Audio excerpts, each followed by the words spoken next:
Let's now shift focus to the escalating tensions in West Asia. Can Israel turn the Turkish President Erdogan into Saddam Hussein? Let's tell you why this question is being asked. A comparison made by the Israeli foreign minister underscored the severe implications of what's happening in the region. Let's first dissect for you the recent events and understand the broader implications, starting off with the incident in Shams, located in Golan Heights. On Sunday, a projectile struck a football field, resulting in the deaths of 12 children and young adults while injuring 30 others. Israel immediately blamed Hezbollah for this attack, though the Lebanese group denied any involvement.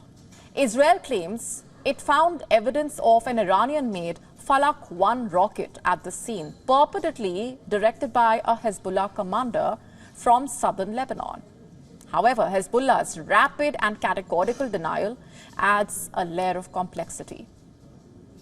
The group, remember, is known for its frequent claims of responsibility for attacks on Israeli positions. It has vehemently denied targeting the football field. Now, while there are a series of questions and not a lot of answers, this incident could have significant implications. That's clear. Israel has responded with airstrikes across Lebanon, indicating that Hezbollah has crossed a red line. The U.S., through the Secretary of State Antony Blinken, has pointed fingers at Hezbollah, while calls for an independent investigation only grow louder. And there are also broader implications at play here. Amid growing fears of an all-out war, Israel's Security Cabinet will convene to decide on a response to the Golan Heights attack. The question is, are we teetering on the brink of a wider war?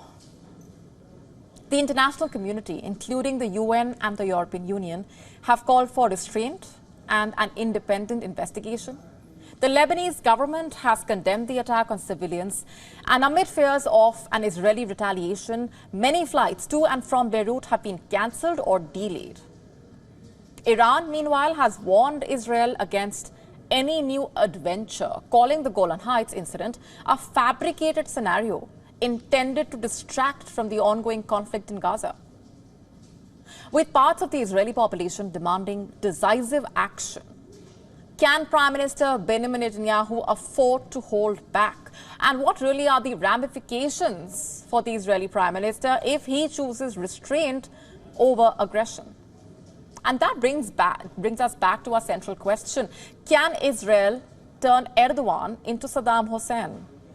Saddam Hussein, once a formidable leader, was ultimately overthrown, remember, by an international coalition led by the United States.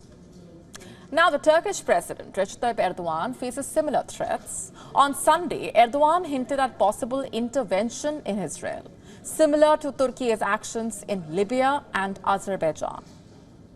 During a speech praising Turkey's defense industry, Erdogan remarked that Turkey must be very strong so that Israel cannot, quote, do these ridiculous things to Palestine, just like we entered Karabakh, just like we entered Libya. We might do similar to them, quote unquote. He was quoted in national media as saying this.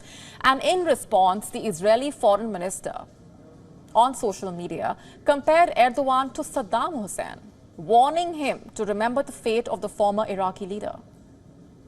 Quote, Erdogan is going down the path of Saddam Hussein and threatens to attack Israel. He should just remember what happened there and how that ended, quote unquote.